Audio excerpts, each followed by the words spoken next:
तो दोस्तों, भारत अपनी समुद्री ताकत को बढ़ाने के लिए एक बड़ा कदम उठाने जा रहा है और इसकी जानकारी देश के रक्षा मंत्री राजनाथ सिंह ने ही दी है। बहुत जल्द तीसरे एयरक्राफ्ट कैरियर को बनाने का काम स्टार्ट होने वाला है और कहा है कि बहुत जल्द तीसरे एयरक्राफ्ट कैरियर की शुरुआत हो जाएगी। हम 3 एयरक्राफ्ट पर ही नहीं रुकेंगे, हम 5-6 कैरियर और बनाएंगे और अगर ऐसा होता है तो भारतीय नौसेना की ताकत हिंद प्रशांत महासागर क्षेत्र में कई गुना बढ़ जाएगी। चीन की हरकतों पर लगाम लगेगी। बड़ी बात तो यह है कि चीन के पास भी 3 एयरक्राफ्ट कैरियर हैं। ऐसे में भारत का मकसद है कि चीन की बराबरी में एयरक्राफ्ट कैरियर खड़े करना ताकि उसे टक्कर दी जा सके। पिछले साल संसदीय स्टैंडिंग कमेटी ने तीसरे एयरक्राफ्ट कैरियर की जरूरत बताई थी। बड़ी बात तो यह है कि ये एयरक्राफ्ट कैरियर पूरी तरह से मेक इन इंडिया के तहत बनाया जाएगा, जो कि विक्रांत क्लास का दूसरा एयरक्राफ्ट कैरियर होगा। इसे बनाने में बहुत ही कम समय लगेगा।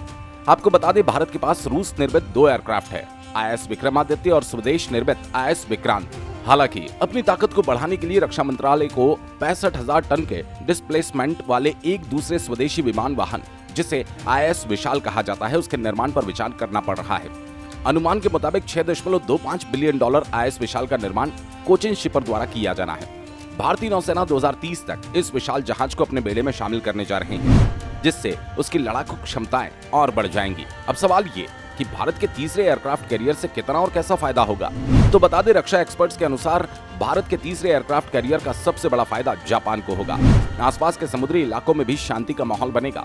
भारतीय नौसेना मजबूत होगी तो चीन की PLA नेवी को भारत की तरफ ध्यान देना होगा। इससे जापान की तरफ से उसका ध्यान थोड़ा कम हो जाएगा। जापान का स्ट्रेटेजिक प्रेशर भी कम होगा। जैसे ही भारतीय समुद्री इलाके में भारतीय नौसेना की मजबूती बढ़ेगी, आसपास के इलाकों की सुरक्षा बढ़ेगी। इससे जापान, थाईलैंड, म्यांमार जैसे समुद्री तटों वाले देशों के पास स्थिरता आएगी, रणनीतिक संतुलन बनेगा। इस एयरक्राफ्ट कैरियर के लॉन्च होते ही भारतीय और जापानी नौसेना ज्यादा नजदीकी से मिलकर युद्ध अभ्यास कर सकेंगे, ज्यादा तकनीकी समझौते कर पाएंगे। मैरीटाइम पेट्रोलिंग भी आसान हो जाएगी। समुद्री इलाकों में जहां तक जापान नहीं पहुंच पाता, वहां भारतीय नौसेना जा पाएगी। इससे दोनों ही देशों का तनाव कम होगा और समुद्री सुरक्षा बढ़ेगी। बता दें, चीन की बराबरी में एयरक्राफ्ट कैरियर खड़े करना भारत का मकसद है, लेकिन चीन का फुजिया सुपर एयरक्राफ्ट कैरियर इस वक्त काफी चर्चा में है। अगर उसकी बात की जाए तो चीन के लेटेस्ट सुपर एयरक्राफ्ट कैरियर पर सेल्फ डिफेंस हथियारों के लिए HQ-10 short range surface to air missile system लगे होंगे।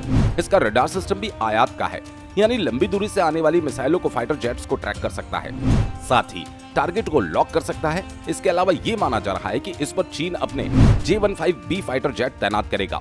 इसके अलावा next generation fighter jet J-35 भी तैनात किए जाएंगे। सिर्फ इतना ही नहीं, फुजिया एयरक्राफ्ट यूटिलिटी एड हेलीकॉप्टर्स तैनात होंगे। साथ ही नया J-20 मीडियम हेलीकॉप्टर भी तैनात किया जाएगा। अब देखा जाए तो चीन सुपर एयरक्राफ्ट कैरियर जिसे टक्कर देने के लिए भारत भी अपनी तैयारी पूरी कर रहा है। हालांकि भारत के तीसरे एयरक्राफ्ट बनने में अभी थोड़ा वक्त लगेगा, लेकिन फिर भी चीन को टक्कर देने के लिए भारत ने अपनी तैयारी पूरी कर ली। ऐसे में भारत क्या चीन को टक्कर दे पाएगा या नहीं, कमेंट करके जरूर बताएं। और हाँ, ऐसी ही इंफॉर्मेटिव वीडियोस पाने के लिए वीडियो को छोटा सा लाइक और चैनल को सब्सक्राइब जरूर करें।